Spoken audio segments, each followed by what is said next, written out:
If you leave her on that bench, she'll be dead before the morning train comes through." The station master didn't move. Neither did the three other men standing within 10 feet of the woman crumpled against the wall. Her lips the color of a bruise. Her coat so thin it wouldn't keep a dog warm. Colt Maddox had ridden through blizzards, buried good men in frozen ground, and built an empire out of nothing but stubborn will. And he had never once walked past something that needed doing. He crouched down beside her, pressed 2 fingers to her throat, and felt the faintest pulse fighting to stay alive. That was enough. Before we go any further, if stories like this one move, you please subscribe to our channel and follow Clara's journey all the way to the end. Drop a comment and tell us what city you're watching from. I want to see how far this story travels. The Cheyenne Station in January of 1887 was not a place built for mercy. It was built for commerce, for cattle contracts and freight manifests, and men with money moving fast between one place and another. The waiting area smelled of coal smoke and wet wool, and the particular desperation of people who had been traveling too long. The iron stove in the corner threw heat in a 6-foot circle, and nothing beyond it, and the benches along the walls were full of passengers who stared straight ahead or down at their boots and made every effort not to see what they didn't want to deal with. Clara Whitmore had been on that bench for 3 hours. She had eaten nothing since a crust of bread she'd managed in Denver 40 hours ago. She had slept in fragments upright, her carpet bag clutched to her chest because it held the only thing she had left in the world: her nursing instruments, her certificate from Philadelphia General, a letter of reference she already knew was worthless, and $11.30. She was 28 years old. She had trained for 6 years. She had done everything right, and it had cost her everything anyway. The accusation had come from Dr. Marcus Haverford, chief of medicine at Philadelphia General, the man whose career she had publicly questioned after he performed an amputation on a patient who didn't need one. A patient. Clara had already stabilized a patient who would have kept his leg if Haverford had listened to her notes. He hadn't listened. And when she said so loudly in front of witnesses, Haverford had made a phone call, filed a formal complaint, and within 2 weeks, Clara Whitmore was not just dismissed, she was blacklisted.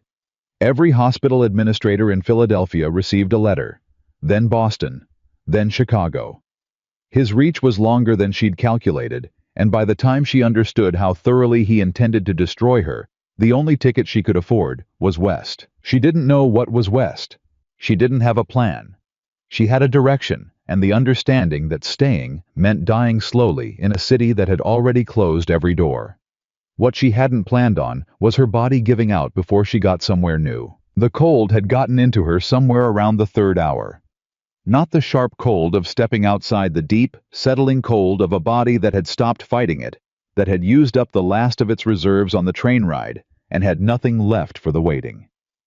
Her hands had gone first, then her feet, and now she was aware of her own heartbeat in a way that frightened her. Too slow. Too deliberate. She knew the signs. She had seen them in patients. She just had never expected to recognize them in herself. She told herself she would stand up in a minute. She told herself she just needed 1 more minute of sitting still, and then she would go to the ticket window and ask about the next train south.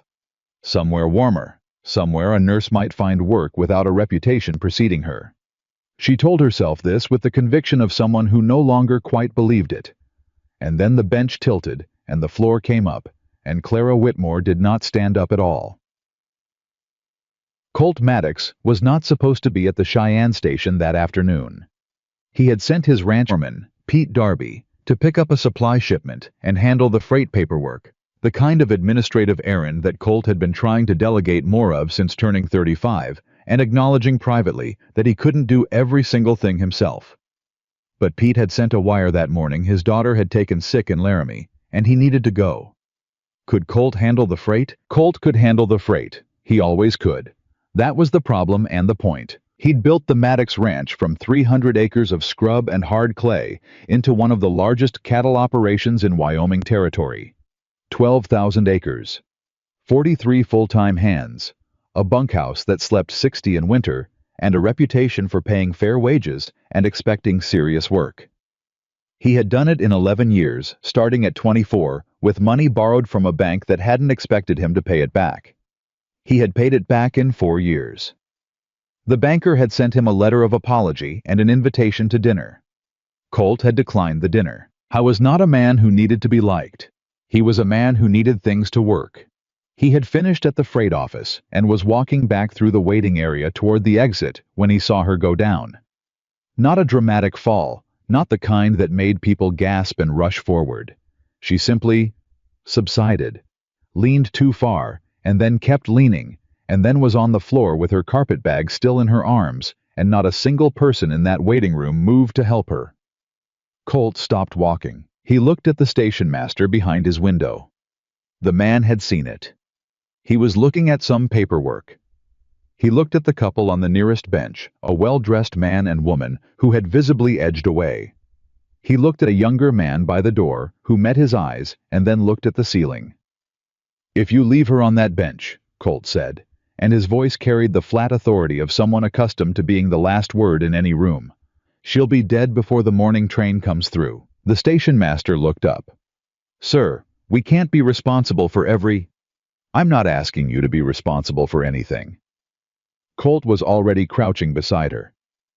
"I'm telling you what's going to happen if someone doesn't act in the next 10 minutes, and I'm making sure it's on the record that you heard it." He pressed his fingers to her throat. The pulse was there. Weak and too slow and uneven, he didn't like, but there. She was breathing in shallow pulls. Her skin was the wrong color.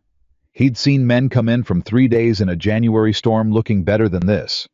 He picked up her carpet bag, heavier than he'd expected, and then he lifted her, stood without effort, and turned toward the exit. "You can't just take her," the station master called. "I'm not taking her. I'm keeping her alive." He didn't look back. "If she has family or someone looking for her, tell them Colt Maddox. They know how to find me." He took her to the hotel, 2 blocks from the station, the only decent one in Cheyenne, where he kept a standing room for nights when the ride back to the ranch wasn't practical. The woman at the front desk started to say something about unaccompanied guests, looked at Colt's face, and decided against it. He got Clara into the room, onto the bed, and spent the next 40 minutes doing what he knew how to do. Building a fire, getting blankets on her, pressing a warm cloth to her hands and feet, the way his grandmother had shown him when he was 9 years old, and a ranch hand had come in half dead from a winter flood. Slow warming. Don't rush it. The body knows what to do if you give it a chance. She came back in stages. First her breathing deepened. Then the color started to return to her hands. Then she moved a small involuntary pull of her arm toward her body, and Colt sat back and exhaled slowly through his nose. "There you go," he said to no one in particular. 20 minutes later she opened her eyes. She looked at the ceiling first, then at the fire, then at him, and he watched her make the full inventory that he recognized from men waking up after something bad. "Where am I? Am I safe? Who is this? What do I owe?" "You were on the floor at the station," he said before she could ask. "You're at the Cheyenne Grand. You're warm. You're not in any danger." Her voice, when it came, was steadier than he'd expected. "My bag, right here." He set it on the bed beside her. She pulled it to her, immediately checked something inside that he couldn't see, and then seemed to breathe more easily. "Thank you," she said. I need to find the next train south." "You need to eat something first." "I'm fine." "You passed out from cold and hunger in a public waiting room." He kept his voice neutral. "You're not fine. You're functional, which is different." She looked at him with an expression that was trying to decide whether to be offended or grateful, and landed somewhere in between. She had dark circles under her eyes that weren't from one bad night. Her coat was threadbare at the elbows. But her gaze was direct, and her hands, now that the color was coming back, were steady. He noticed the hands particularly. A nurse's hands, certain practiced, used to precision. He had already looked through her carpet bag. Not through her personal items, just at the surface of things, enough to see the instrument roll the worn certificate. He wasn't proud of it, but he was a man who made decisions based on information, and he had needed information. "What's in Denver?" he asked. She blinked. "Excuse me. You said the next train south. There's nothing south of here this time of year except Denver and worse weather." "What's in Denver?" "Nothing," she admitted after a pause too short to be a lie. I was going to figure it out when I got there. And before Denver, her jaw tightened. Philadelphia.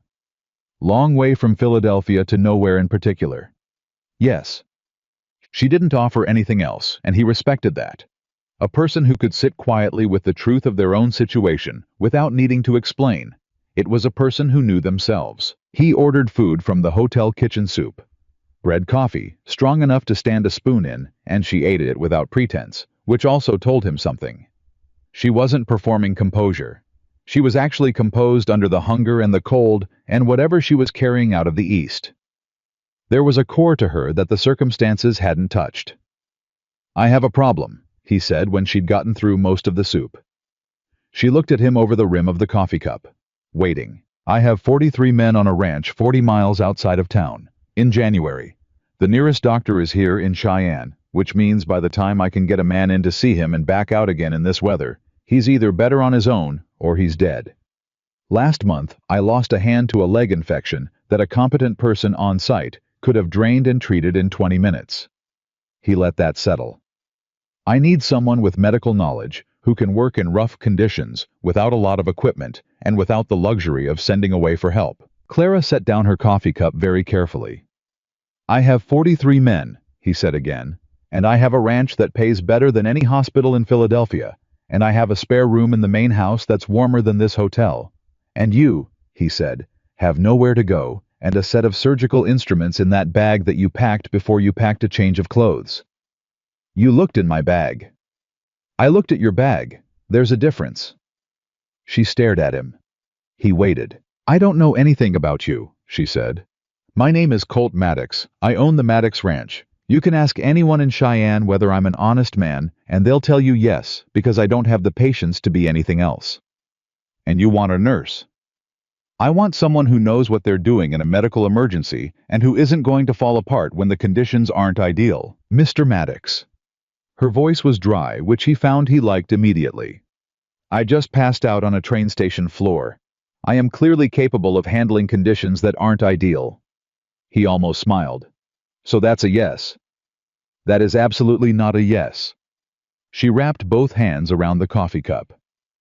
"That is a woman who nearly died of hypothermia 2 hours ago, asking a man she's never met to explain to her in specific terms what she would be agreeing to if she were to say yes. Fair." He leaned forward, elbows on his knees. 43 men. 6 months minimum through the spring thaw. Your own room private locked. 3 meals a day. $20 a month and all medical supplies I can source from Cheyenne, which is most of what you'll need. You treat injuries and illness. You make the calls, I don't second-guess medical decisions.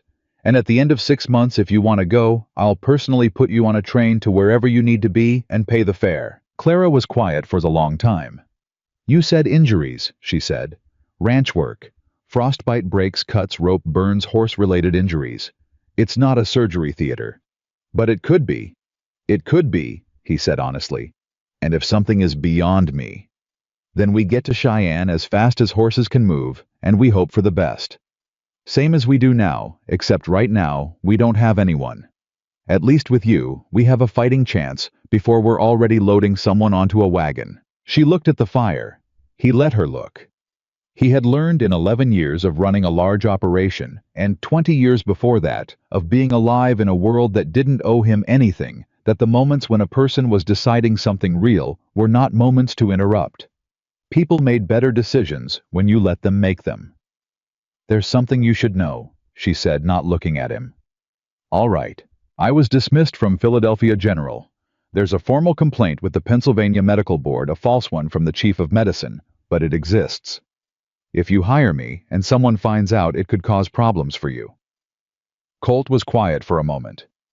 "What was the complaint?" "Insubordination. Exceeding the scope of nursing practice." She finally looked at him, and there was something careful and steady in her expression, like a person who had decided to tell the truth because they had nothing left to protect. "I stabilized a patient with a leg injury that was being overtreated. I documented it. I recommended against the amputation. The surgeon went ahead anyway, and when I reported the outcome, he reported me first." The fire crackled. Outside, the wind had picked up. "The patient lost the leg," she said quietly, Because of him. Not because the injury required it. Colt held her gaze. I don't care what the Pennsylvania Medical Board thinks about anything. You should care what, Ms. Whitmore. His voice was even. I'm in Wyoming territory. I run cattle on 12,000 acres. The Pennsylvania Medical Board has never once been relevant to a single day of my life. He stood up, which put him very tall in the small room. What matters to me is whether you can do the work and whether I can trust you. One of those I already know. The other one, I'll find out. She blinked up at him. You already know. You packed your instruments before your clothes. He picked up his hat from the chair. Someone who does that cares about their work more than their comfort. That's what I need. He moved toward the door. I'll give you until morning. I'm in room 4 if you have questions. He had his hand on the door when she spoke. Mr. Maddox. He turned. What was the hand's name? She said. The one who died of the infection.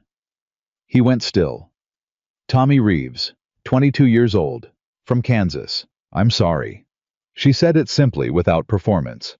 Yeah, he said. So am I. He closed the door behind him. Clara did not sleep that night. She sat with the coffee gone cold and thought about what it meant to say yes to a stranger in Wyoming when you had $11.30 and a blacklist that stretched from Philadelphia to Chicago. She thought about Tommy Reed, 22 years old, dead of an infection that she could have treated in her sleep. She thought about what it felt like to know things, to have trained and practiced and earned genuine competence, and to have that competence used against her instead of for anyone's good. She thought about the way Colt Maddox had picked her up off that floor without hesitation, without consultation, without the particular reluctance of a man calculating whether helping was worth the inconvenience. She thought about 12,000 acres and 43 men and a room with a lock on the door. At 6 in the morning, she knocked on the door of room 4. Colt opened it already dressed, which told her he hadn't slept much either, or had simply risen before dawn out of habit. He looked at her without surprise. Yes, she said. With conditions. Name them. I make all medical decisions without interference. If I say a man needs bed rest, he's on bed rest regardless of how short-handed you are. If I say we need to ride to Cheyenne for a physician, we ride to Cheyenne. Agreed. My room is my room. Private. I don't answer personal questions I don't want to answer, and the men treat me as a professional. I'll make that clear on day 1. She hesitated. And I want access to whatever medical texts and supply catalogs you can get me. If I'm working out there without a hospital behind me, I need to stay current. I'll write to the Cheyenne medical supplier today, and there's a lending library in Laramie that ships books. He held the door open wider. You want breakfast before we ride? Clara Whitmore looked at him, this enormous, direct, unreadable man, who had picked her up off a floor and offered her a lifeline without flinching, and made the decision she already knew she'd made somewhere around 3 in the morning. Yes, she said. And strong coffee. There's no other kind on my ranch, he said. And it was, she realized, the first time she'd seen anything close to a smile on his face. It was a small thing. Barely a quarter turn at the corner of his mouth. But in a night that had contained almost nothing warm, she found, she held on to it longer than she intended to. The wagon ride to the Maddox Ranch took most of the day, through a landscape that was enormous and white and indifferent to human presence in a way that would have frightened her once. Clara kept her carpetbag on her lap and asked questions about the terrain, about the hands, about the most common injuries, about supply lines, and what he could realistically get from Cheyenne in a week. Colt answered everything directly, without condescension, treating her questions as the professional inquiry they were. By the time the ranch came into view, big, solid, built for permanence rather than impression, Clara had a working mental inventory of what she had to work with and what she needed to obtain in the next 30 days. She had also decided privately that whatever had driven Colt Maddox to spend an evening sitting beside a stranger and keeping her alive, it was something she had not yet seen the whole of. Who lives in the main house? She asked as they pulled through the gate. Just me, he said. Pete Darby, my foreman, lives in the foreman's cottage with his wife. The hands are in the bunkhouse. You'll have the east bedroom. It has the best light in the morning. You thought about the light. I thought about what makes a room workable, he said. He stopped the wagon. A half-dozen men were coming out of the bunkhouse, curious, keeping their distance. These are my people. They're rough and they're good. You treat them well, and they'll carry you out of a burning building. Clara climbed down from the wagon without waiting for help, straightened her coat, and looked at the assembled men looking at her. Gentlemen, she said with the professional calm she had learned in the wards of Philadelphia General. My name is Clara Whitmore. I am your nurse. If any of you are currently ignoring an injury or illness because you thought you could tough it out, I'd like to know about it before it becomes an emergency. That's not weakness. That's sense. Silence. Then from somewhere in the back, got a finger that ain't been right since October, ma'am. Come find me after dinner, she said. We'll take a look. She turned and walked toward the main house, and behind her, she heard the low murmur of men talking, and then unmistakably, a quiet laugh that sounded like relief. Colt Maddox stood by the wagon and watched her walk away, and did not examine the particular quality of the feeling that settled in his chest. He was a practical man. He had solved a problem. That was all this was. He picked up her carpet bag, which she had left in the wagon, either from forgetting or from trusting him with it, and followed her inside. The finger belonged to a man named Hector Ruiz, 31 years old, who had broken it in a gate accident in October and set it himself badly in the dark of the bunkhouse. Clara examined it after dinner in the kitchen of the main house where the light was best, with 5 other hands crowded in the doorway, watching with the cautious fascination of men who had never had a nurse before. It healed crooked, she said, pressing gently along the bone. I can reset it. It's going to hurt. Hector looked at the men in the doorway. How bad? 30 seconds of very bad, Clara said, and then you'll have a functional finger again, instead of one that points at your neighbor. Laughter from the doorway. Hector looked back at her. All right. She reset it clean and fast with no warning and no ceremony, because warning made it worse, and ceremony was just delay. Hector swore once, sharp and loud, and then looked at his hand. That's better, he said, sounding surprised. It'll be sore for a week. Keep it splinted. She was already reaching for the splinting materials she'd laid out. Who's next? 3 more men came forward before the night was done. Colt stood in the kitchen doorway and watched her work and thought about Tommy Reeves dead in January, and about a woman who had packed her instruments before she packed a change of clothes, and about $11.30 between a person and nothing. He did not examine the feeling in his chest. He was a practical man, but he stayed in the doorway until the last man had gone back to the bunkhouse, and when Clara looked up and found him still there, she didn't look surprised either, just tired and competent, and more at home in this rough kitchen with its oil lamp and its borrowed supplies than she had any right to be after a single day. Thank you, she said. For what? For not second-guessing me with Hector. I told you I wouldn't. Men say a lot of things, she said simply. He pushed off the doorframe. Get some sleep. It starts early here. Mr. Maddox. She was wrapping her instruments, not looking at him. The light in the east bedroom. A pause. Thank you for that too. He was almost out of the kitchen when she added quietly to her own hands, and not really to him. I haven't had a room with good light in a long time. Colt Maddox walked down the hall to his own room and sat on the edge of his bed and listened to the wind driving hard against the walls of a house he had built to last, and he thought about a woman who had decided that instruments mattered more than clothes. He did not sleep for a while. He was a practical man. But even practical men sometimes recognize the beginning of something they cannot fully account for, and sit with it in the dark until the morning comes. The east bedroom had good light, and Clara was already awake before it arrived. She had slept 4 hours more than she expected, less than she needed, and lay still in the dark for a moment, listening to a silence so complete it had texture.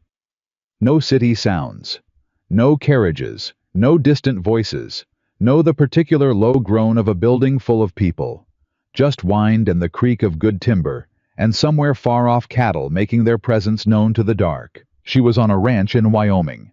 She had $11.30. She had a locked door and a room with good light, and a man down the hall who had not asked a single question she didn't want to answer. She got up and went to work. The first week established the rhythm before anyone named it. Clara was in the kitchen by 5:30 every morning before the hands came in from the early chores, going through the list she'd compiled on the wagon ride out. Who had what? History. Who was carrying an old injury? Who had been coughing since December? Colt appeared each morning at 6, poured 2 cups of coffee without asking, and set one in front of her without ceremony. They did not talk much in the mornings. They didn't need to. He looked at her list. She looked at his face to see if there was anything new, and they both understood that information was the work and the rest could wait. On the third morning, she caught him reading her notes upside down from across the table. "You can just ask," she said. "Callum's cough. Is it the lungs or just the cold?" "The cold for now. But he smokes too much and his left side sounds wet. I want to watch him for another week." She pulled the notes toward herself. "If it develops, we'll need to discuss getting him to Cheyenne before the passes get worse." Colt nodded slowly. "He won't want to go. I know. He told me last night. I told him what I told you. It's information, not weakness." She glanced up. He listened. Something in Colt's expression shifted. Not surprise exactly. More like recognition, the look of a man recalibrating an estimate upward. "He doesn't listen to me about that. You're his employer. I'm the person who knows what his lungs sound like." She picked up her coffee. "Different kind of authority." Colt was quiet for a moment. Then, "Fair point." That was the first real conversation. By the end of the second week, Clara had treated 14 men for injuries or conditions they'd been carrying silently, in the particular stoic way of men who considered endurance its own form of competence. A shoulder separation that had been compensated for so long, the man walked crooked. 2 cases of frostbitten toes that were 3 more nights from going black. A deep rope burn on a young hand named Jesse Alcott that had started to infect, and which Clara cleaned and packed, without telling him how close it had come to being something much worse. Jesse was 19. He reminded her of the patient she hadn't been able to save in Philadelphia, not in appearance, but in the particular quality of his resilience, the way he worked at full effort and said nothing about what hurt. She found herself being more thorough with him than the injury strictly required, asking about his sleep and his appetite, and whether he'd been taking water regularly. And he answered her questions with the earnest good faith of a young man who had decided quickly and completely to trust her. "You got people back east?" he asked one afternoon while she was changing the dressing on his hand. "No," she said. "Not anymore." "What happened?" She was quiet for a moment. "A man with more power than principles decided I was inconvenient, and the system backed him up." She tied the bandage. "That's how it works sometimes." Jesse looked at his hand. "That ain't right." "No," she said. "It isn't." She picked up the used dressing. "But I'm here and the work is real and that's what I have. Sometimes that has to be enough." He was quiet for a moment. "Mr. Maddox doesn't talk about you to the men." Clara looked at him. "What do you mean?" "Some of the fellas were, talking about why you came out here, and he came into the bunkhouse and said you were a professional, and if anyone treated you otherwise, he'd have a personal conversation with them he guaranteed they wouldn't enjoy." Jesse paused. "He didn't explain you, didn't make excuses, just said it and left." Clara kept her expression neutral. "He told me he would." "Yeah, but..." Jesse seemed to be working out how to say something. "He meant it in a way you can tell from a way that's just talk. You know." She did know. She'd been told a great many things by men who meant them the way weather means rain, casually, without commitment.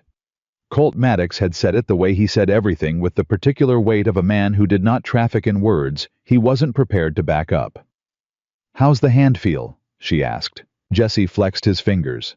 "Better. A lot better." "Good." She stood. 3 more days on the bandage, then we'll see." The first real crisis came on a Tuesday night 16 days after Clara arrived. A hand named Brody Walsh came in from the north pasture at 9 in the evening, half carried by 2 other men with a color in his face that Clara recognized before he was through the door. She was in the main house, had been reviewing the supply inventory, and she heard the commotion and was in the hallway before anyone called for her. "What happened?" she said. Not a question, a command for information. "Horse through him. He hit the fence post. We think he may be..." Don't think. Tell me what you saw. She was already kneeling beside Brody, who was conscious, but barely. His breathing labored in a way that made the back of her neck prickle. She pressed along his ribs, and he made a sound that told her everything she needed. 2 broken ribs at minimum, she said. And I need to know if he landed on his head. He was wearing his hat, the second man offered. That's not... She stopped. This was not the moment to explain hat physics. Did he lose consciousness at any point between the fence and here? For a minute, maybe 2. She didn't like that. She kept her hands moving, methodical, checking for the signs she'd been taught to look for, and had hoped never to need out here in a kitchen with no hospital behind her. Brody looked up at her with the glassy, cooperative expression of a man who was hurting too much to be embarrassed. Am I gonna make it? He asked. You're going to be fine, she said with the calm, professional certainty she'd cultivated in 6 years of ward work. The tone that wasn't false comfort, but wasn't the full truth either. It was the tone of someone who knew exactly what they were doing and needed the patient to believe that so they could do it. I need you to stay very still and breathe as normally as you can. Don't fight the breathing. She looked up at the men in the doorway. Get Mr. Maddox. I was there in 4 minutes. She heard his boots on the stairs before she saw him fast, but not running, the stride of a man who moved at the pace the situation required, and not a fraction faster or slower. He took in the scene in a single look. How bad? 2 ribs, possibly 3. I'm worried about a pneumothorax, air in the chest cavity. I need to listen to his lungs, and I need quiet. She held out a hand. My stethoscope is in the black case on the east bedroom windowsill, 2nd shelf. He was gone and back in 90 seconds, which meant he hadn't hesitated at her door, hadn't thought about whether to go in or send someone else. He'd just gone and gotten it, because the work needed it done. She listened. The left side was compromised. Not a full pneumothorax yet, but the early signs were there. She sat back on her heels and thought very fast about what she had and what she could do, and what the margin of error was. He needs monitoring through the night, she said. If his breathing gets worse, or his lips go blue, you wake me immediately regardless of the hour. Not at dawn. Immediately. I'll stay with him, Colt said. She looked up. He was already pulling a chair toward Brody's side with the matter-of-fact practicality of a man who had made a decision and was implementing it. No discussion, no weighing of whether it was his job. His man was hurt. He was staying. Something moved in Clara's chest that she did not have time for. Wake me if anything changes, she said. I'll check him every 2 hours. She checked him 4 times that night, and each time she appeared in the doorway, Colt was awake and watching Brody and looked up at her with the specific quality of alertness that told her he hadn't been sleeping between her visits. The 4th time at 4 in the morning, she found him sitting forward with his elbows on his knees, and Brody's breathing had stabilized and the color was better. He's through the worst of it, she said quietly. Colt exhaled a long, slow breath that told her more about what the night had cost him than anything he would have said in words. You sure? Reasonably sure. I want to watch him for another 48 hours, and he's not going on a horse for 3 weeks minimum. She looked at Brody, sleeping now, genuinely sleeping. But yes, he's through it. Colt leaned back in the chair and rubbed a hand across his face. Tommy Reeves died on a Wednesday, he said, not to anyone in particular. I keep thinking about that. Clara sat down on the edge of the low bench across from him. It wasn't the same injury. No, but it was the same thing, me sitting in a chair watching a man and not having enough to help him with. He looked at his hands. I didn't know what I was looking for. I just sat there while he got worse. You know what to look for now, she said. He looked at her. The lamp was low and the room was very quiet, and he looked at her with an expression that was direct in the way. All his expressions were direct. No deflection, no performance. But there was something underneath it that she had not seen before. Yeah, he said. I do. She went back to her room at 4:30 and sat on the edge of the bed and thought about a man sitting in a chair all night because his ranch hand needed someone there, and the way he'd said, Tommy Reeves died on a Wednesday, not as an accusation, not as a question, just as a fact. He was still living with 2 months later that he hadn't put down yet. She thought about men with power and men with character, and the distance between those two things, and the rarity of finding them in the same person. She was not examining the feeling. She was simply noting it. Professionally. As data, she slept 2 hours and was back in the kitchen by 6:30, and when Colt came down and saw the coffee already made, he looked at her with something that was 3/4 tiredness and 1/4 something else entirely, and poured himself a cup without a word. That was the second real conversation. Brody recovered. By the end of the first week, he was complaining about the bed rest, which Clara took as the most reliable indicator of returning health, and by day 10, he was attempting to argue his way back to light work. She held the line. 3 weeks, she said. I told you 3 weeks. I'm fine, listen. He demonstrated breathing theatrically. Completely fine. Brody. She held up his chart, the careful daily notation she'd been keeping: lung sounds and pulse and color and pain level. Do you see this number? He squinted at it. That's your respiratory capacity measured against baseline. It is not at baseline, which means the ribs are not healed, which means if you go out there and take a hard fall or strain that side, we will be back at day 1, and next time, I cannot promise you the outcome Brody had the first time. She lowered the chart. 2 more weeks. Then we reassess. He stared at her. You're meaner than you look. I look very kind, she said. That's deliberate. It gets people to let me examine them. She picked up the chart. 2 weeks. He grumbled. But he stayed in bed. Colt, who had been standing in the doorway, waited until Brody was occupied, complaining to the man in the next bunk, before he caught Clara's eye and raised an eyebrow, a fraction of an expression that she was learning translated as well handled. She raised one back.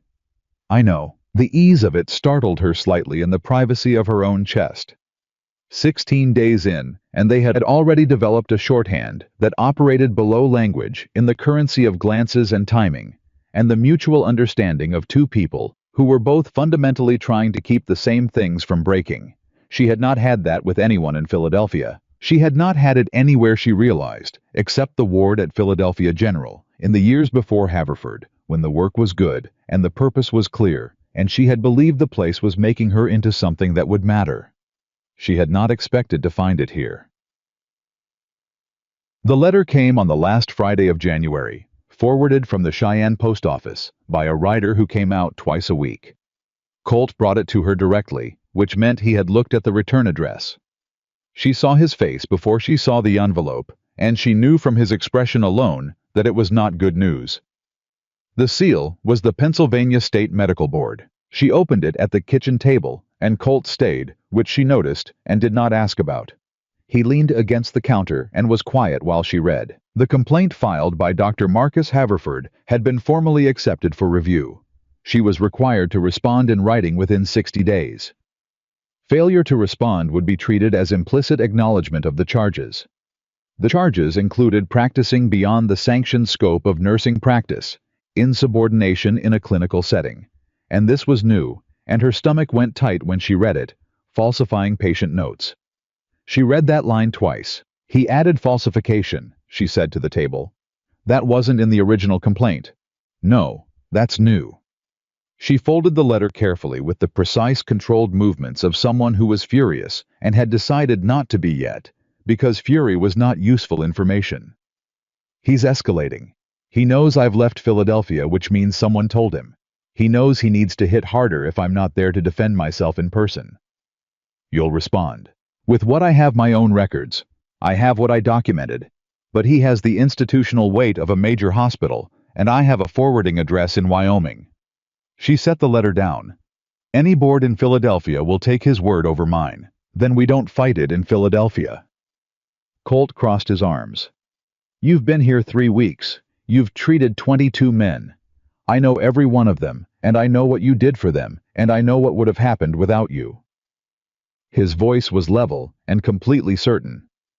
That's 22 testimonies, plus Pete Darby's wife, who you saw about her ankle last week, and who told Pete it was the first time in 3 years she'd been to a medical person who actually listened. Clara looked at him. They wouldn't. They would, he said flatly. Every single one of them. You want to write to that board, you write. But you write from a position of what you've actually done, not what Haverford says you are. And you build that record every day you're here. He pushed off the counter. 6 months was the deal. By 6 months I'll have more testimony than that board has ever seen for one person. She stared at him. Why? She asked, and the word came out before she could reconsider it. He looked at her for a moment, that direct, undeflected look that had no artifice in it. Because it's the right thing to do, he said. And because Tommy Reeves died of an infected leg in January, and you haven't let a single man on this ranch get close to that.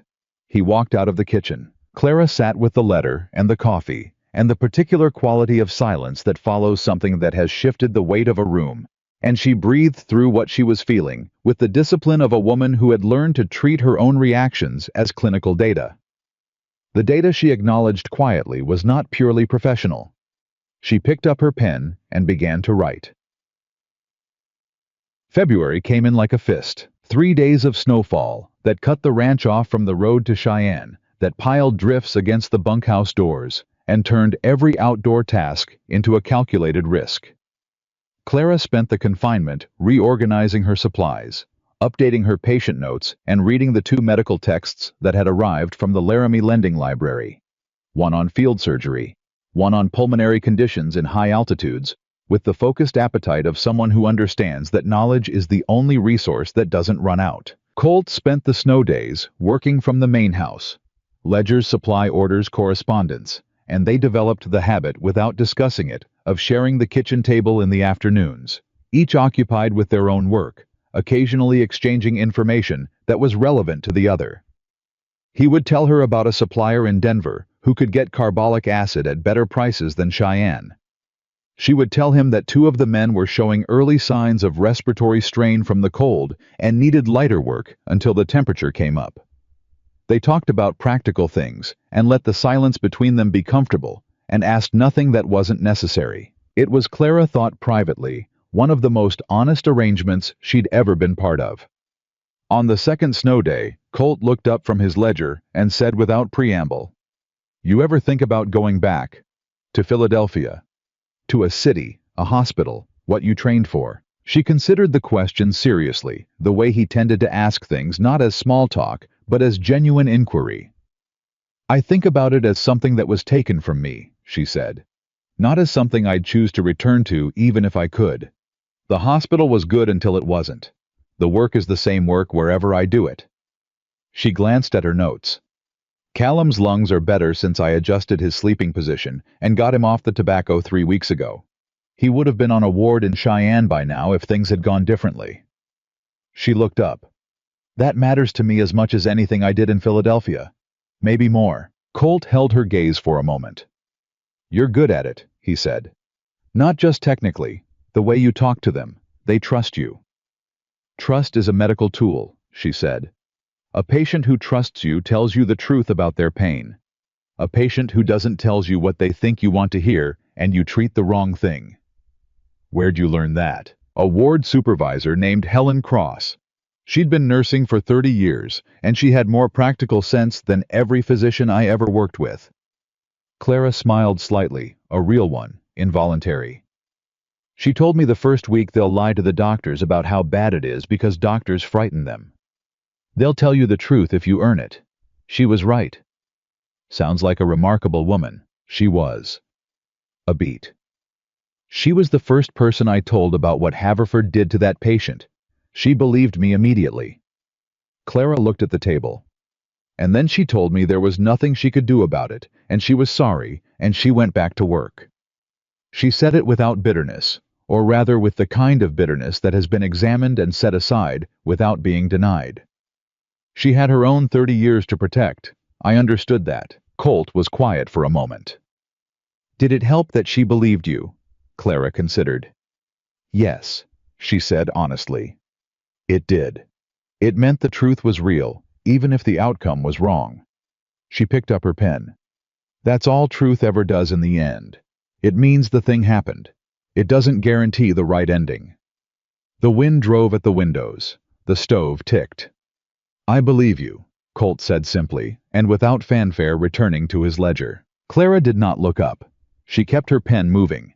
But she held those 3 words in the particular internal space she reserved for things that mattered and deserved to be kept carefully. She had said it to Helen Cross, and Helen Cross had believed her and been sorry and done nothing. Colt Maddox believed her, and he was already building the record. The difference between those 2 things was not small. Outside, the snow was still falling, and the ranch was still standing, and 38 men were warm and breathing, and none of them were. Tommy Reeves and Clara Whitmore wrote her response to the Pennsylvania State Medical Board by lamplight with the calm certainty of someone who had somewhere in the last 3 weeks stopped running and started building. She was not sure exactly when it had happened. She was sure that it had. The response Clara sent to the Pennsylvania State Medical Board was 4 pages long, precise and documented, with the kind of careful detail that came from a woman who had learned the hard way to write everything down. Colt read it before she sealed the envelope. She hadn't asked him to. She'd simply left it on the kitchen table and gone to check on Brody, and when she came back, he was on the last page reading with the focused attention he gave to everything that mattered. He set it down when she came in and looked at her with an expression that was close to approval. "It's good," he said. "It's accurate. Same thing in the right hands." He slid it back across the table. "Add Pete Darby's name. He'll sign a supporting statement. His wife, too." "I already have 23 names." "Make it 25. He picked up his coffee. "Haverford is going to make noise. Make more." She sealed the envelope, and Pete Darby wrote it to Cheyenne that afternoon, and Clara went back to work with the particular settled feeling of someone who has done what they can and decided to let it move at its own speed. The medical board could wait. Wyoming could not. March arrived with a false warmth that fooled everyone for 4 days, and then turned vicious, and it was in the tail end of that false warmth that Jesse Alcott did something that nearly killed him. He had been moving cattle with 2 other hands along the northern fence line when the temperature dropped 30 degrees in 2 hours, the kind of drop that the old hands knew to read, and the young ones hadn't learned yet. He had sent the other 2 back ahead of him to deal with a stuck gate, and by the time they realized he hadn't followed, an hour had passed, and the wind had come up hard, and Jesse was on the ground 40 yards from the fence, with his horse standing over him like it was trying to decide what to do. They brought him in on a plank. Clara heard the commotion from the bunkhouse where she'd been treating a mild case of chilblains on an older hand, and she was at the door before anyone shouted her name. She saw his color first, then his breathing, then the way his hands were clenched even though he was barely conscious, the involuntary muscle contraction of a body fighting hypothermia with everything it had left. "Get him inside," she said. "Not the bunkhouse, the main house kitchen, the stove." "He's not," one of the men started. "I know what he is." She was already moving. "Kitchen, now." What followed was 40 minutes of controlled, focused work that Clara performed with the full force of everything Helen Cross had ever taught her, and everything she'd taught herself in the years since, all of it compressed into a narrow channel of purpose, with no room for fear or uncertainty, or the particular knowledge pressing at the edges of her awareness that this was Jesse, 19 years old, who had trusted her with his sore hand and his quiet resilience and the earnest good faith of someone who hadn't yet learned to be cynical. She stripped the wet clothing. She packed warm compresses at his neck and armpits and groin, the major blood vessels, the fastest path to core warming. She monitored his pulse with 2 fingers and counted and recounted, watching for the arrhythmia that could kill a hypothermia patient faster than the cold itself. She talked to him in a low, steady voice that was not performing calm, but was calm the way a river is calm when it runs deep and fast and knows exactly where it's going. "Stay with me, Jesse. Your body knows how to do this. I just need you to stay with me." Colt was there. She was aware of him at the edge of her vision, not in the way, never in the way, but there in the specific manner she had come to rely on without meaning to present, and ready and watching for what she needed before she had to ask for it. "Hot water," she said. It was there. More blankets, not directly on his skin yet, around the compresses. Done. Someone hold his head, he might seize. A hand appeared. Reliable. Steady. Colt's hand. The seizure came at minute 22. Brief, controlled, the kind that meant the body was waking up, and not the kind that meant it was shutting down. Clara held Jesse's gaze through it, and kept counting, and kept her voice level, and thought about Tommy Reeves, and thought about the fence post, and thought about everything she was not going to let happen to this particular 19-year-old from Kansas tonight. The seizure passed. Jesse's color began to change. By minute 40, he was conscious enough to try to talk, and Clara said, "Don't," with enough authority that he stopped immediately. By hour 2, he was shivering actively, which was exactly what she wanted to see, the body running its own heat again, fighting for itself. "He's going to be all right," she said. The room exhaled. She became aware only then of how many people were in the kitchen. 6-8 crowded into the space because their friend was in it, and they had needed to be close. Big men. Rough men who drove cattle in January storms without complaint, standing in a kitchen doorway, with their hats in their hands, absolutely quiet. "He needs sleep and heat and water when he wakes," she said to the room. "He can have both bunkhouses arguing over who gets to sit with him as long as someone stays awake. Wake me if anything changes." She washed her hands at the basin. Her own hands, she noticed, were completely steady. She had not realized until this moment that she had expected them not to be. Behind her, she heard Colt say to no one, to everyone, "That's why she's here." She didn't turn around. She dried her hands, picked up her kit, and went to her room, and sat on the edge of the bed, and let herself feel all the things she hadn't had time to feel for the past 2 hours. The fear, the focus, the absolute refusal to accept a particular outcome. The relief that arrived, not with noise, but with the quiet, heavy certainty of something that had almost happened and didn't. She thought about Jesse's pulse under her fingers. She thought about Colt's hand steady at Jesse's head for 40 minutes without moving. She thought about what it meant to trust someone so completely that you never had to say the word. Jesse recovered in 6 days. On the 7th, he tried to get out of bed before she cleared him, and she appeared in the bunkhouse doorway with the chart and the specific expression that Hector had once described to considerable group laughter as, "the face that means you've already lost the argument." Jesse got back in bed. "2 more days," she said. "I feel 2 more days, Jesse." He looked at Colt, who was leaning against the bunkhouse wall with his arms crossed. "Don't look at him," Clara said. "He doesn't outrank me in this building." Laughter from the other bunks. Colt raised both hands in surrender. Jesse pulled the blanket back up. It was the first time the men had laughed easily around her. Not the nervous, polite laughter of people trying to make a stranger comfortable, but the real kind, the kind that meant she was inside the circle now, and not just adjacent to it. She had not been looking for it, but she noticed it the way you notice when a weight you'd stopped counting has been lifted. The pneumonia came for Callum Reed on a Wednesday night in the 2nd week of March, fast and brutal, and exactly the way Clara had feared it would come if they didn't manage it carefully. She had been managing it carefully for 6 weeks. She had monitored his lungs twice a week, adjusted his sleeping position, gotten him off the tobacco through a combination of clinical argument and personal stubbornness that had involved 3 conversations in which Callum said things to her that she let go because she understood they were coming from fear and not from him. But the cold had been relentless, and the wet had gotten into the bunkhouse through a gap in the north wall that hadn't been fully repaired. And on Wednesday night, Callum's temperature went to 104, and his left lung was almost completely compromised, and Clara stood at his bunk and made a fast, clear-eyed assessment of what she had versus what she needed. She had quinine, which would help the fever. She had the steam treatment she'd been using since the first week. She did not have the hospital behind her. She did not have a physician to consult. She had herself and her training and 6 years of watching things go wrong and learning to read the edge between manageable and catastrophic. This was close to the edge. She went to Colt's door at 11:30 at night and knocked twice. He opened it already awake. She had stopped asking herself how he managed that.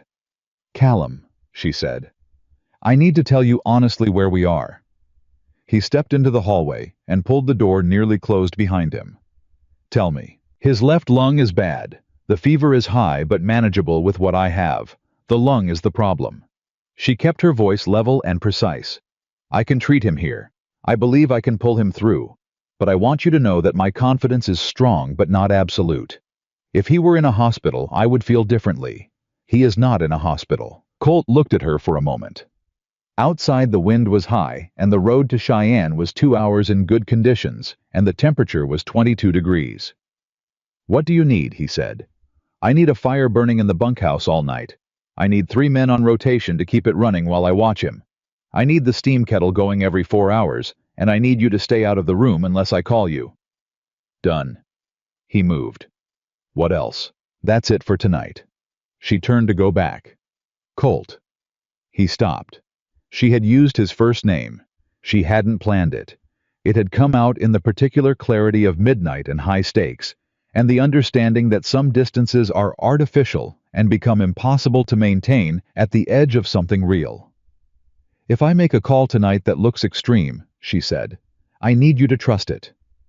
"I already do," he said. "Go." She went. The next 8 hours were the hardest work she had done since Philadelphia, and in Philadelphia she'd had a full hospital ward around her. She used everything she knew. She changed his position every 40 minutes to keep the fluid from settling.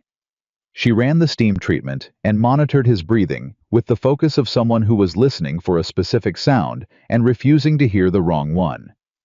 She talked to Callum through the fever, not because he could fully understand her, but because her voice gave him something to orient toward, something that wasn't the heat and confusion of a body turning against itself. At 3 in the morning, his fever broke. It came back. At 5, it broke again, lower this time. She watched the number come down on her thermometer with the same expression she used for everything neutral on the surface, a long way from neutral underneath, and she breathed out through her nose and let herself believe cautiously that they were going the right direction. At 6:45, Callum opened his eyes and looked at her, and said in a hoarse wreck of a voice, "Did I die?" "Not today," she said. "And not for a long time if you do what I tell you." "What do you want me to do?" "Stop smoking. Permanently this time. I mean it." He looked at the ceiling. "That bad? That bad?" A long pause. "All right," he said. "All right." She was rewrapping her stethoscope when Colt appeared in the bunkhouse doorway. He looked at Callum, then at her. She gave him the smallest nod, barely a movement, just a degree of inclination, and watched his shoulders drop a fraction of an inch. He crossed the room, put a hand briefly on Callum's shoulder, said nothing, and walked back out. She followed him into the cold morning air, and they stood there for a moment outside the bunkhouse, not talking, in the particular silence that exists after something very bad has been prevented at the last reasonable moment. "You should sleep," he said. "I will." She looked at the sky, which was just starting to change. "Thank you for last night. I didn't do anything. You trusted me without asking me to explain myself at midnight in a hallway." She turned to go in. "That's not nothing. That's actually quite a lot." She slept 4 hours and woke to find a fresh pot of coffee on the stove and a note in Colt's handwriting that said, "Pete fixed the north wall. 3 layers of insulation. Won't happen again." She read it twice. She put it in her pocket and went to check on Callum.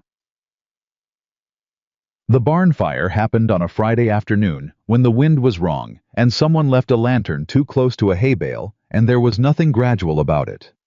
One moment everything was the ordinary danger of a working ranch in March.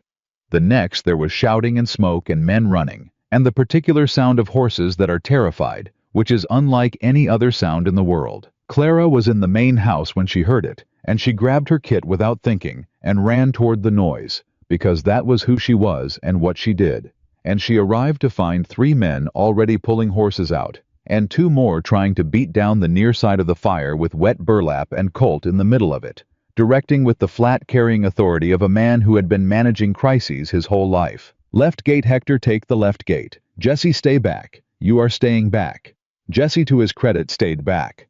The man who didn't stay back was a hand named Ward Connolly, 51 years old, 20 years on the ranch, who went in for a horse that was still in the far stall and came out 12 seconds later without the horse, and with a beam's worth of sparks across his right arm and a burn that made Clara's stomach clench the moment she saw it. "Sit down," she said, and took his arm, and Ward sat down because she had said it, and because 30 seconds earlier he'd been on fire. The burn was bad.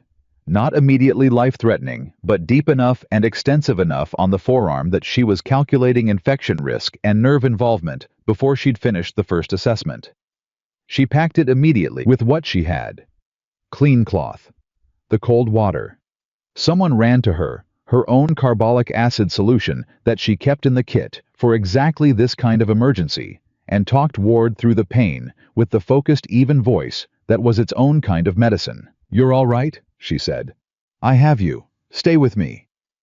"The horse," Ward said. "The horse can be replaced," Colt said from 2 feet away. She hadn't heard him come over. His voice was rough. "You cannot, Clara." "He needs Cheyenne," she said without looking up. "Tomorrow if he's stable overnight. Not tonight.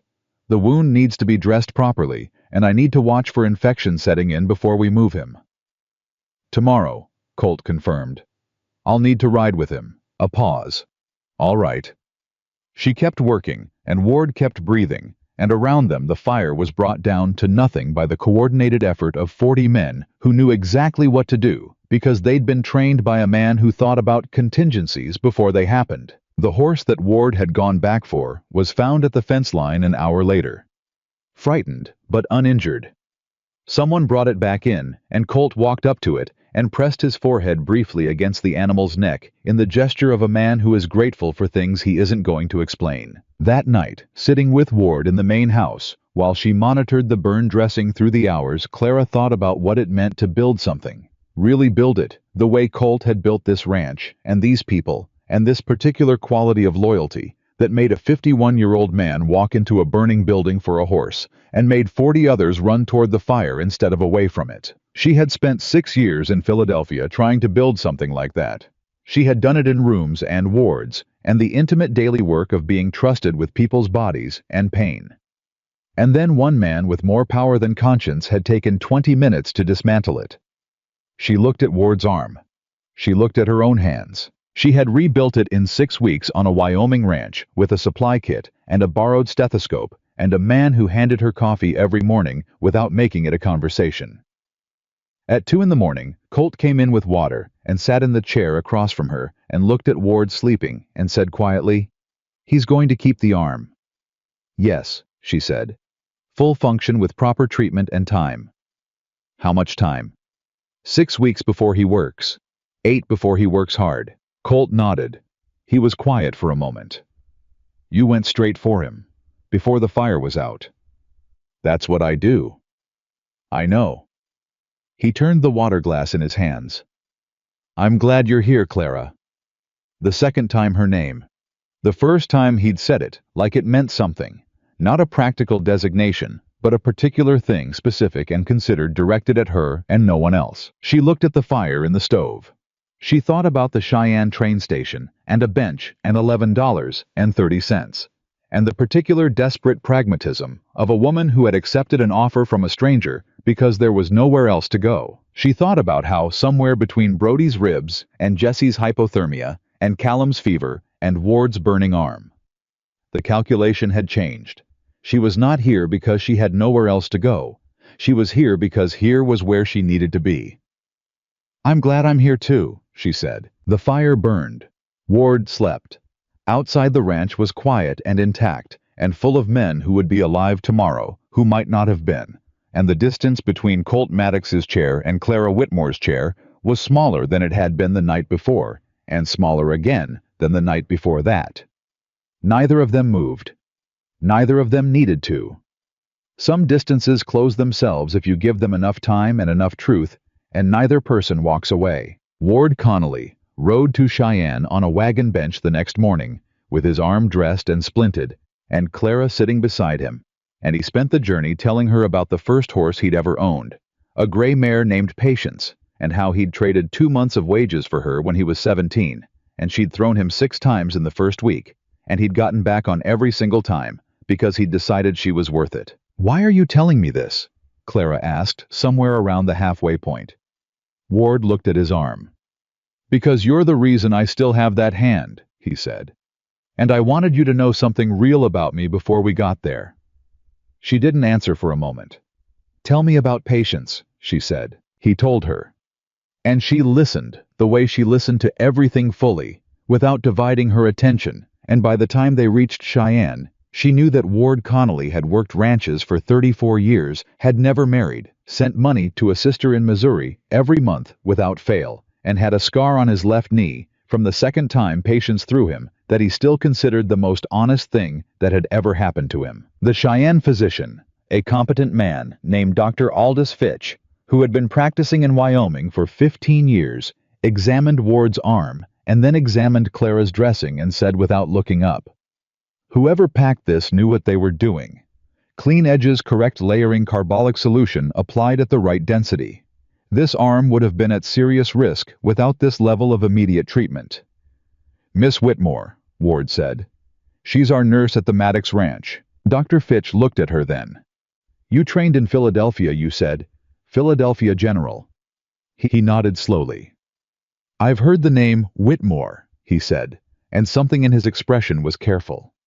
"In connection with a complaint." Clara met his gaze directly. "Haverford's complaint, yes." Howe was quiet for a moment. Then he looked at Ward's arm again and said, "I would have done this the same way, to the letter." He set down his instruments. "If you need a reference from a Wyoming physician, Miss Whitmore, you can use my name." She had not expected that. She kept her expression professional, but she held on to it, the unexpected weight of it, unsolicited and clean from a man who had no stake in her vindication except the evidence in front of him. "Thank you," she said. "Don't thank me. That arm thanks you." He turned to write his notes. "Now let me show you the secondary dressing technique I've been using for deep burns. You may find it useful." She stayed an extra hour in Dr. Fitch's office, not because Ward needed it, but because there was a physician in Wyoming who was willing to treat her as a colleague, and she was not going to waste that. The letter from the medical board arrived on a Thursday in early April, 6 weeks after Clara's response had gone east. She was in the middle of a straightforward examination. Hector's finger now fully healed, which she was clearing for full work. When Pete Darby's wife Margaret knocked on the kitchen door and held out an envelope with the Pennsylvania seal and the particular expression of a woman who understood that envelopes from official bodies were either very good or very bad and couldn't tell which this was, Clara finished Hector's examination first. She cleared his finger, told him to come back if it gave him trouble, and waited until he was out the door before she picked up the envelope. Margaret stayed. Clara didn't ask her to leave. In the 3 months since Clara had treated Margaret's ankle and listened to her talk for 40 minutes about the difficulty of being a ranch foreman's wife in a territory that had no use for her skills, they had arrived at a friendship that neither of them named, but both of them relied on. Clara opened the letter. The board acknowledged her response. They had reviewed her documentation. They found her initial submission detailed and professionally credible. However, and here the language became careful in a way that Clara recognized from institutions protecting themselves. The complaint from Dr. Haverford included additional signed testimony from 2 Philadelphia General staff members, and the board required either an in-person hearing or additional corroborating evidence from licensed physicians before proceeding. "What does it mean?" Margaret asked. "It means Haverford got to 2 people." Clara set the letter down with complete steadiness. "And it means they want more than letters from ranch hands. They have Dr. Fitch. They want more than one." She thought for a moment. "They want me vulnerable. An in-person hearing in Philadelphia means I travel on my own money to a city where he has institutional weight and I have none. The corroborating evidence option is the path." She looked at the letter. "I need physicians, multiple, willing to put their names to paper for a nurse they've never met." "Colt will find them," Margaret said with the flat certainty of a woman who had watched a man operate for a long time. "This isn't his problem to solve." Margaret looked at her with an expression that was not unkind, but was entirely without patience. "Clara," she said, "that man had a standing room at the Cheyenne Grand for 2 years because he worked too hard to ride home. He has used that room exactly twice since January. Both times because you needed to get to Cheyenne for a patient." She folded her hands. "I think you know what that means, and I think you're being careful about it, which I respect. But don't confuse careful with blind." Clara was quiet for the long moment. "He needs to know about the letter," she said finally. "He does." Margaret agreed. She told him that evening at the kitchen table with the letter between them and 2 cups of coffee going cold because neither of them was drinking. Colt read it twice. Then he put it down and looked at the wall above her head for a moment, which she had learned was what he did when he was thinking hard and didn't want the thinking to be visible. "Fitch will sign," he said. "He already offered." "One physician isn't enough. I know 3 physicians in Wyoming Territory who owe me a professional courtesy." He looked at her. "Not favors. I'm not asking anyone to lie. I'm asking them to examine your record and your work and sign their name to what they actually find." He paused. "I'm also going to contact the territorial governor's office." Clara stared at him. "Why?" "Because Marcus Haverford is trying to use a Pennsylvania institution to suppress a licensed medical professional working in Wyoming Territory, and the territorial governor has an interest in whether Pennsylvania medical boards have jurisdiction over Wyoming medical practice." He said it the way he said practical things, not as a dramatic revelation, but as a logical next step. It may not be relevant, but it creates a different kind of noise. That is Colt, that is a considerable undertaking for someone else's problem. He looked at her directly, and there was something in it that was done with the careful indirection they'd both been using for 4 months. "It's not someone else's problem," he said. "I need you to understand that clearly." The kitchen was very still. She needed to say something. She had been a professionally precise person her entire adult life, trained to deliver information accurately and receive it the same way. And right now she was looking at a man who had just said something as close to "you matter to me" as a man like him was built to say in a practical context, and the accurate response was complicated. "I need to tell you something," she said. He waited. "When I got on that train west," she said, "I had decided I was finished with anything that looked like dependence. On an institution, on a system, on a person. I had built everything on my own terms, and then I watched those terms get overruled by one man's ego, and I decided that the only safe way to operate was alone." She looked at her hands. "And then you picked me up off a floor and gave me a room with good light and stood in a bunkhouse doorway and held a man's head for 40 minutes and never once made me feel like I owed you anything for any of it." The fire crackled. "I don't want you fighting this because you feel responsible for me," she said. "I'm not." His voice was quiet and absolutely certain. "I'm fighting this because you are the best person I have met in 11 years of building something, and Haverford is a coward with a pen, and I don't lose to cowards with pens." He paused. "And because you matter to me, as directly as I know how to say it." Clara looked at him for a long, considered moment. Then, "All right. All right. Write to the physicians. Write to the governor's office. Let me review everything before it goes." She picked up the letter. "And understand that I'm not a problem you're solving. I'm a person you're helping. There's a difference." The corner of his mouth moved. "I know the difference."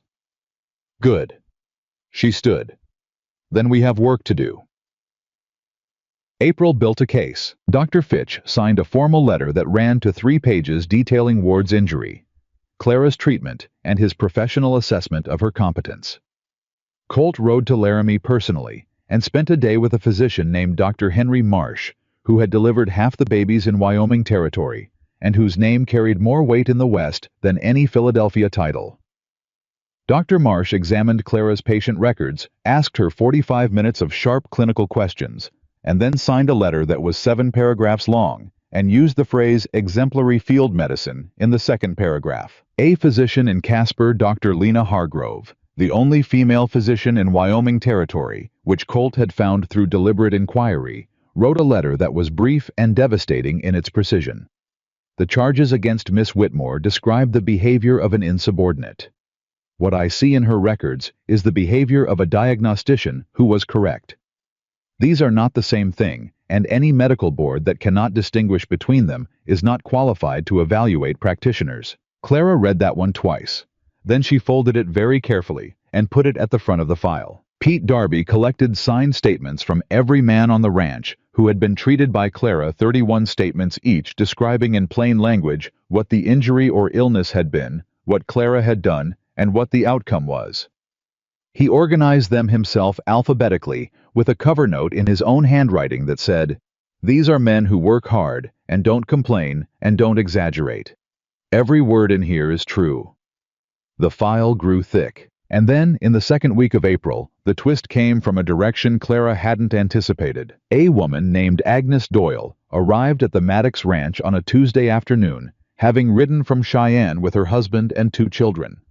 She was 34 years old, and she had heard through the particular network of word and wire that operated in small western towns that there was a nurse at the Maddox Ranch who had treated a serious burn and a near-fatal hypothermia case and a pneumonia, and done it all without losing a patient. Agnes had a 4-year-old daughter named Ruby, who had been running a recurring fever for 2 months.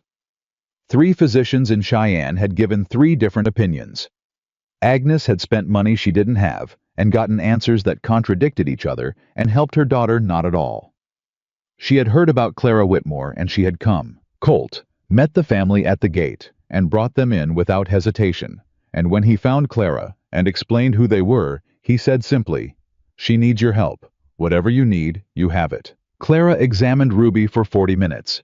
She asked Agnes questions that no physician had apparently thought to ask about the pattern of the fever, the time of day, the foods Ruby ate and didn't eat, whether there was any history of this in Agnes's family or her husband's. She listened and documented and thought, and then she said, "It's not infectious. She's not fighting a pathogen." She looked at Agnes directly. "Her body is reacting to something she's eating. Do you have wheat or rye in your house, particularly rye flour?" Agnes stared at her. "We've been baking with rye flour since October, since my husband brought a new supply from—" "Since October," Clara said. "When did the fevers start?" Agnes went very still. "November," she said. "Take the rye out of her diet completely for 3 weeks. If I'm right, the fevers will stop." Clara kept her voice clear and even. "I'll give you written instructions. If they don't stop, come back and we reassess. But I believe they will." Agnes's husband, who had been silent through the whole examination, looked at Clara and said, "3 physicians couldn't tell us that." 3 physicians were looking for an infection, Clara said. "Sometimes the answer isn't a pathogen. Sometimes the answer is simpler, and it takes more questions to find it." Agnes took Clara's hands in both of hers, and her eyes were bright, and she said, "Can I write to you after the 3 weeks?" "Please do," Clara said. "I need to know if I'm right." Agnes wrote 3 weeks later. The fevers had stopped after 8 days. She included a signed statement that was 2 pages long, and at the bottom of it she had written, "My daughter is well." Clara Whitmore did what 4 physicians could not. I will say this to anyone who asks under any circumstances for the rest of my life. Clara read it at the kitchen table, while Colt sat across from her, and she held her professional neutrality for approximately 30 seconds before she pressed her hand to her mouth and breathed very carefully through the feeling that was too large for the kitchen. Colt didn't say anything. He reached across the table and put his hand over hers briefly 1 second, 2, and then withdrew it and picked up his coffee cup and looked at his ledger. It was, she thought, one of the most precisely calibrated gestures she had ever received from another human being. Not too much, not too little, exactly what was needed and then done. The formal hearing notice came in the 3rd week of April. The Pennsylvania Medical Board had reviewed the submitted evidence and had determined that given the volume and credibility of the supporting materials, an in-person hearing in Philadelphia was no longer required. Instead, a formal panel review would be conducted via written submission with a decision to follow within 30 days. The critical addition, Dr. Marcus Haverford, had been notified that 3 of his supporting witnesses had recanted their statements after being separately contacted by the board's investigator, a development the letter described in dry institutional language that barely contained what it actually meant. Haverford's testimony was now largely uncorroborated. Clara read the letter standing at the kitchen counter, and then put it down and stood very still for a moment. "What does it say?" Colt asked from the doorway. "His witnesses recanted." She turned around. "2 people who signed statements against me told the truth when someone asked them directly and officially." Her voice was steady. "Someone got to them. Someone with the authority to make recanting feel safer than lying." Colt looked at her steadily. "The governor's office made some inquiries," he said after a moment, "about the professional conduct of the complaint process." She stared at him. "You didn't tell me." "I didn't want to tell you something might happen and then have it not happen." He kept his voice even. "I should have told you. I'm telling you now." She looked at the letter. She looked at him. She thought about a woman who had decided she was done with dependence, done with building things on someone else's structural supports, done with the particular vulnerability of trusting that the people around her were who they presented themselves to be. She thought about Colt Maddox, who had not asked her permission to go to the governor's office because he had not made it about her permission. He had made it about what was right, and then done the right thing. And now her witnesses had spoken the truth because someone with institutional weight had asked them directly. She thought about the difference between a man who used power over you and a man who used power for you, and how rarely she had encountered the second kind, and how completely and without ceremony this particular man had rearranged her understanding of what the second kind looked like in practice. "Thank you," she said. "You built the case," he said. "I just opened a door." "You opened several doors. You had the evidence to walk through them." He pushed off the doorframe. 30 days. Then we know." She nodded. 30 days. She could hold 30 days. She had been holding harder things for longer, and she had done it alone, and now she was doing it with 43 men behind her, and a foreman's wife who was her friend, and a physician in Casper, who wrote devastating letters, and a man who stood in doorways and opened things without asking to be thanked. 30 days was nothing. What came after 30 days? That was the thing she was holding more carefully in the interior place where she kept what mattered and hadn't yet found the language for. Colt was already back at his desk when she came through the hallway, and he didn't look up, but he had moved the coffee cup to the near side of the table without being asked, which meant he had already known she would sit down, which meant he was paying the kind of attention that you only pay to something you've decided is permanent. She sat down. She pulled the cup toward her. She opened her notebook. Outside, April was doing the first tentative things that April does in Wyoming. Hesitant, and then committed the way every real change begins. And Clara Whitmore sat at a kitchen table with her case file and her coffee, and 30 days between her and the rest of her life. And she felt for the first time in longer than she could calculate, like someone who was exactly where she was supposed to be. The 30 days did not move at an even pace. The first 10 passed with the ordinary momentum of the ranch in spring calving season, which meant irregular sleep for everyone, and a particular kind of exhausted teamwork that Clara had come to understand was one of the ways the Maddox Ranch expressed its own character.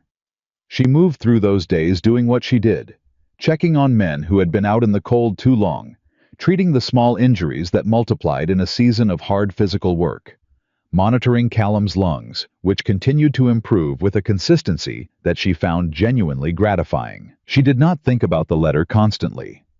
She thought about it the way you think about something important that you have no power to accelerate in the background.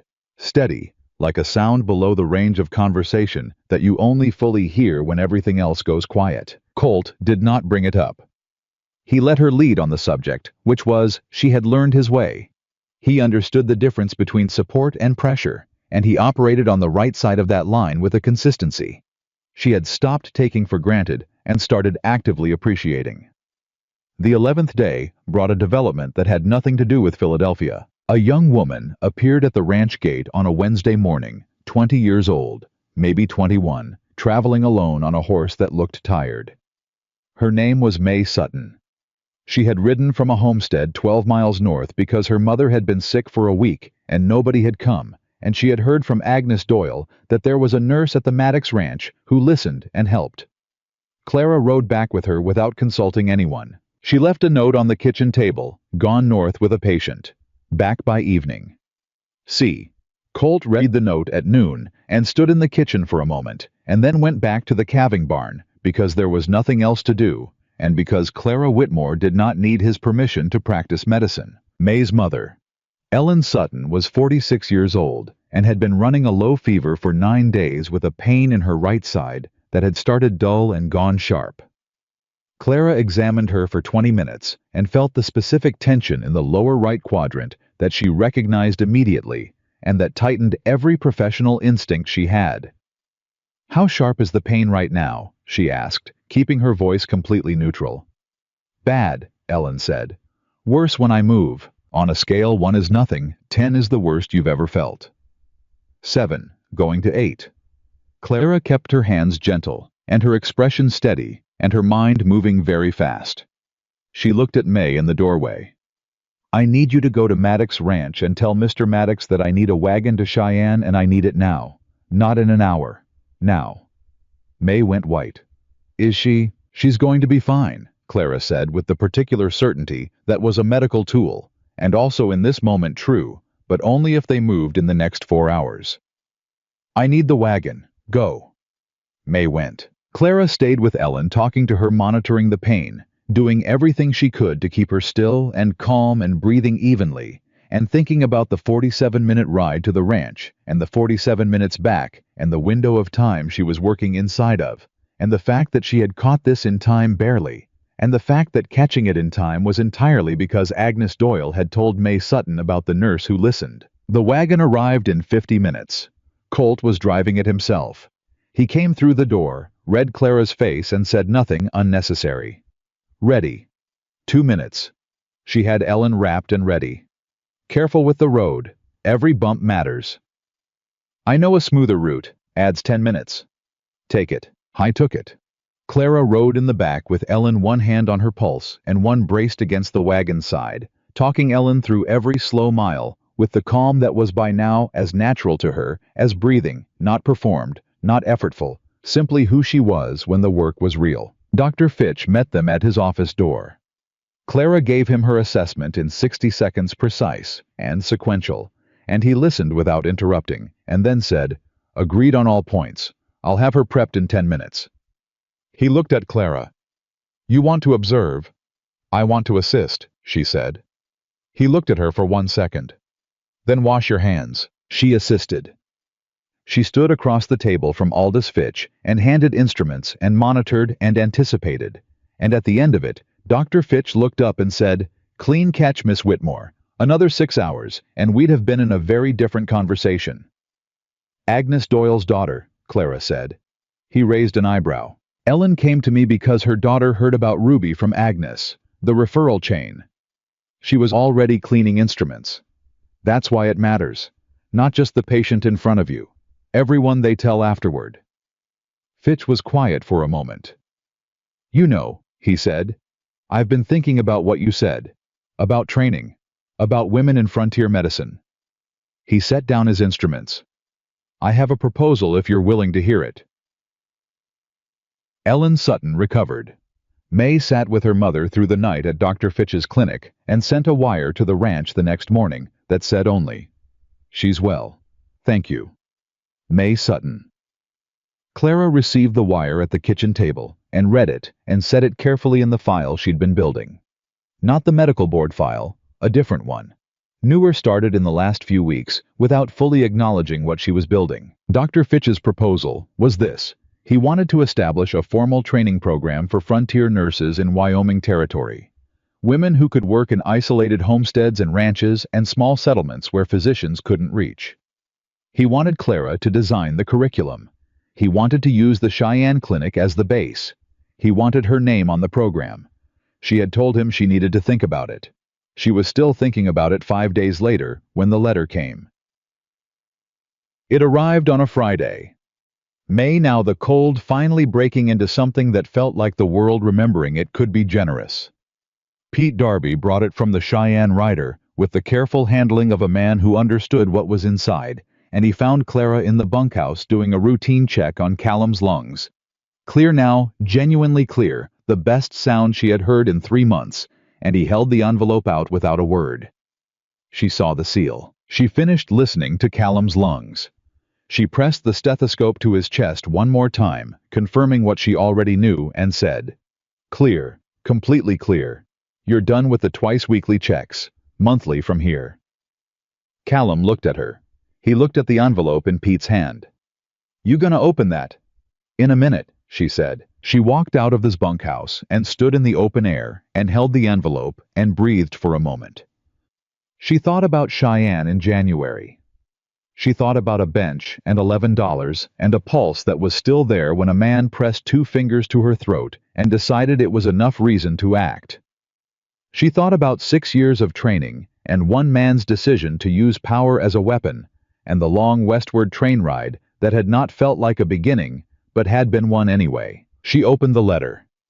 The Pennsylvania State Medical Board had completed its formal review of the complaint filed by Dr. Marcus Haverford against Clara Whitmore, registered nurse, formerly of Philadelphia General Hospital. The complaint was dismissed in its entirety. The board found the original charges unsupported by credible evidence.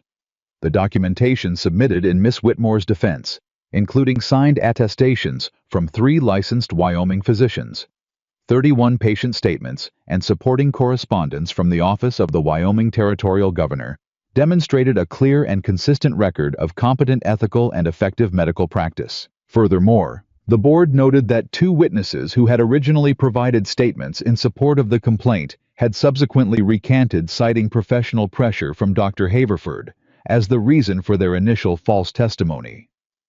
The board had referred the matter of Dr. Haverford's conduct to the Pennsylvania State Medical Ethics Commission for review. Miss Whitmore's record was hereby cleared. Her nursing certification was fully reinstated. The board extended its formal acknowledgement of the professional conduct demonstrated throughout the review process. Clara read it once, then again. Then she folded it along its original crease and held it against her chest and looked at the Wyoming sky, which was enormous and blue, and entirely indifferent to human drama in a way that she had come to love rather than find cold. Haverford was referred to the Ethics Commission. She had not let herself want that. She had focused on her own clearance, her own record, her own ground to stand on. She had not let herself want the accountability piece, because wanting things you can't control is a different kind of suffering, and she had had enough suffering. But it had happened anyway, not because she'd fought for it, but because she had told the truth, and kept telling it, and built the record, and let the record speak.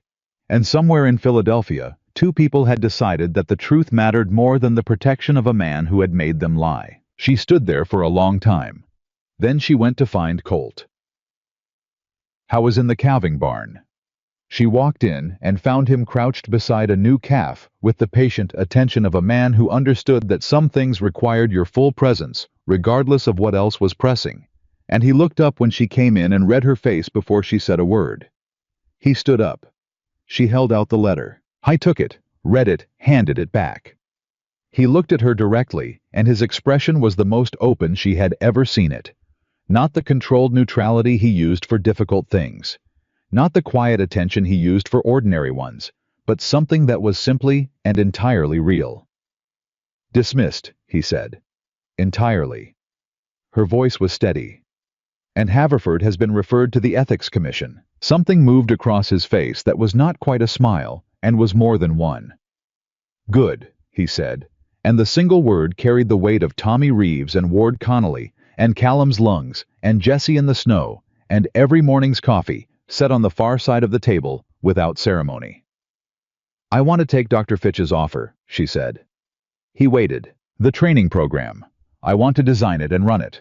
I want to train women to work in frontier medicine, because there are Ellen Suttons on homesteads 12 miles from the nearest road who are 6 hours from dying of something treatable, and there are daughters like May who don't know where to ride until someone tells them. She held his gaze. That means I'm not leaving in June. That means I stay. Colt was quiet for a moment. The calf moved in the straw behind him. Outside the ranch was doing all the sounds of a working day in May. I was going to ask you to stay, he said.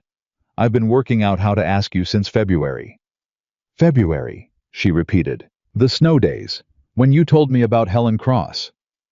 He looked at her with the directness that was simply his nature, no performance, no deflection. I knew then. I kept waiting for the right moment, and then I realized you don't wait for the right moment with something real. You just say it. Then say it, she said. I want you to stay, he said. Not for the ranch, not for the men, for me. Because you are the most clear-eyed, capable, honest person I have encountered in my life, and I would very much like to keep encountering you for a long time if you're willing. Clara looked at him. She thought about the woman on the train west who had decided she was done with dependence and done with building on other people's foundations. She thought about how she had come here with nothing, and had built something anyway, not on his foundation, but alongside it with her own materials, and her own labor, and her own very particular stubbornness, and how that made the difference between owing something and choosing something. She was choosing this. "I'm willing," she said.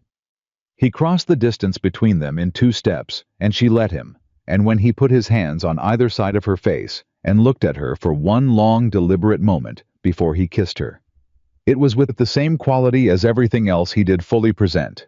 No hesitation, completely certain of the thing he was doing. It was, she thought, exactly right. Behind them the calf made a small noise of total indifference, which made her laugh against his mouth, and he laughed too. A real laugh, full and unguarded, the laugh of a man who had been serious for a long time and had just remembered he didn't have to be. They were married in July on the ranch on a Saturday morning when the weather was good and the whole of the Maddox ranch turned out in their best clothing, which in several cases meant clean hats and polished boots and nothing more, and it was entirely sufficient. Margaret Darby stood beside Clara. Pete stood beside Colt.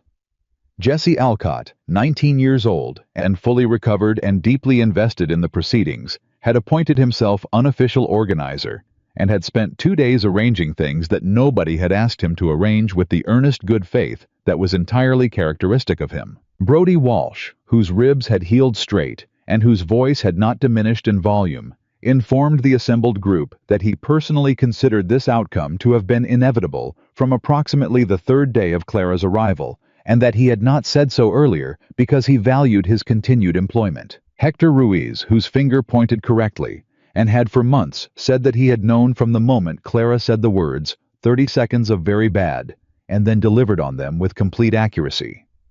Callum Reed, whose lungs were clear, said nothing at all.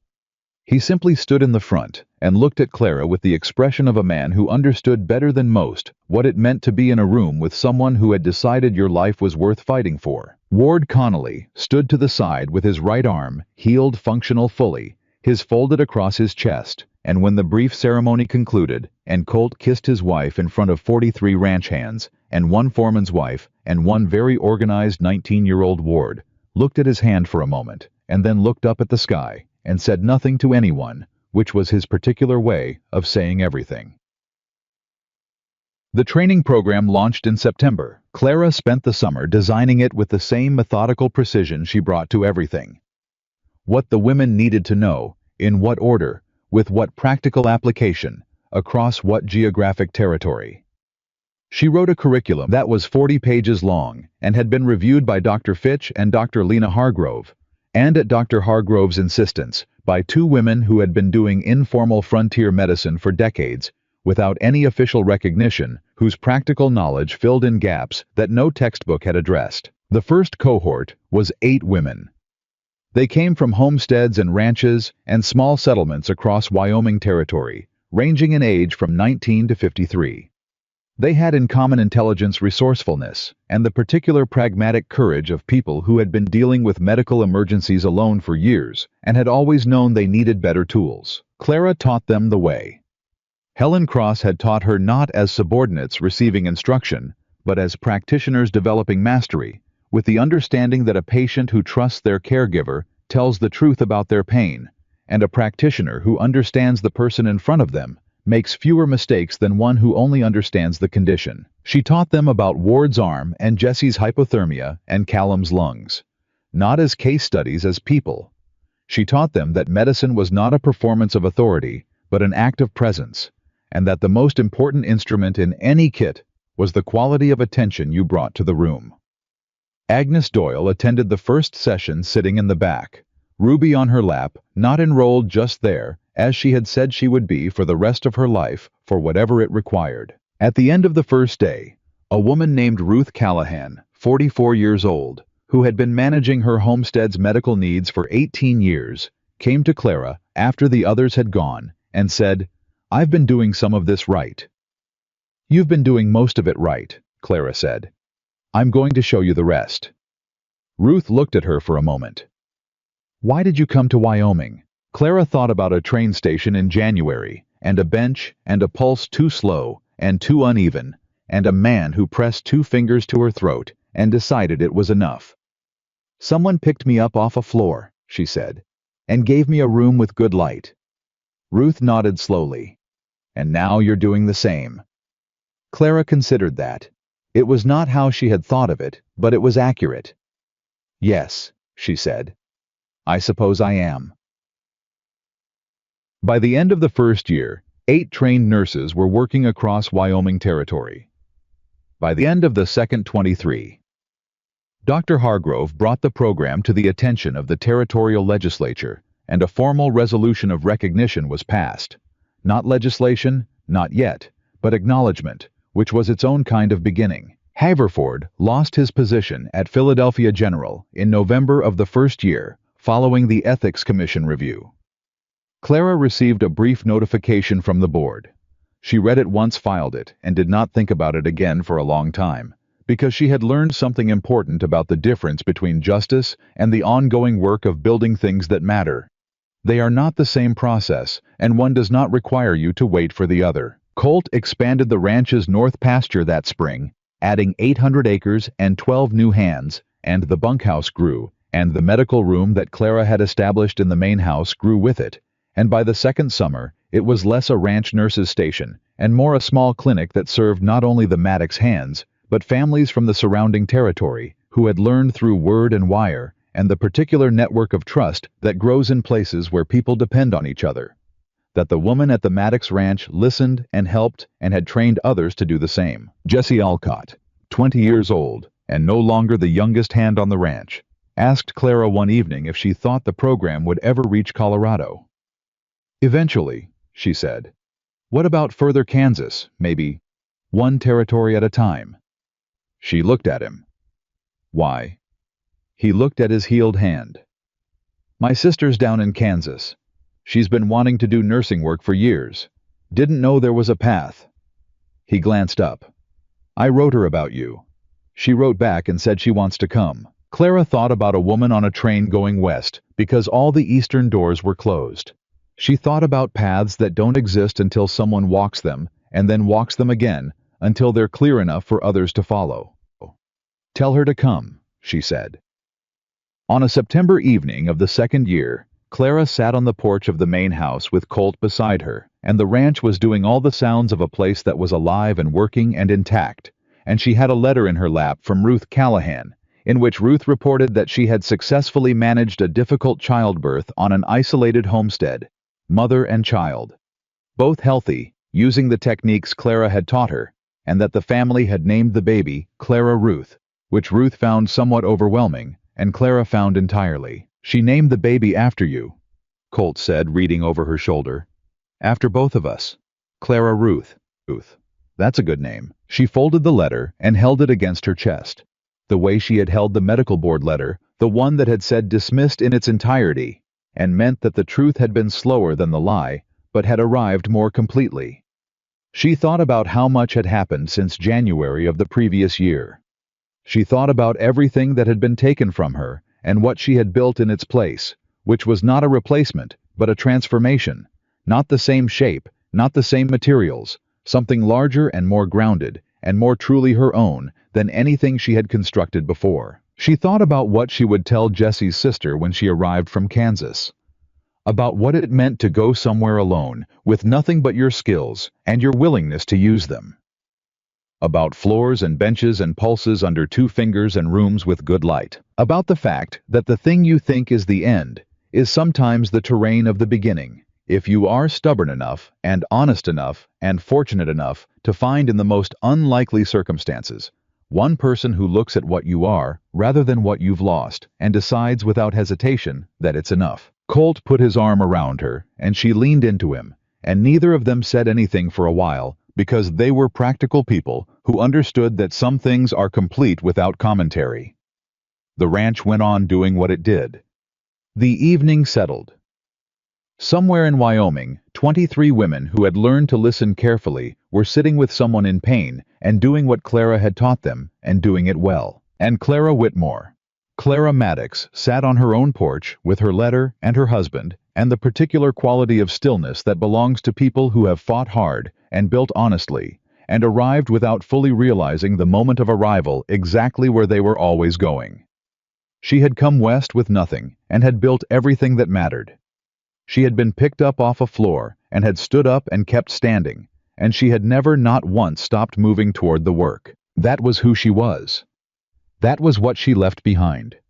Not a title, not an institution, not a name on a board's letterhead, but 23 women in the field, and more coming, and a baby named Clara Ruth in a homestead far north, and 43 men who were alive and knew why, and a man beside her who had seen exactly who she was from the first moment and had never asked her to be anything else. In the wild, unforgiving West.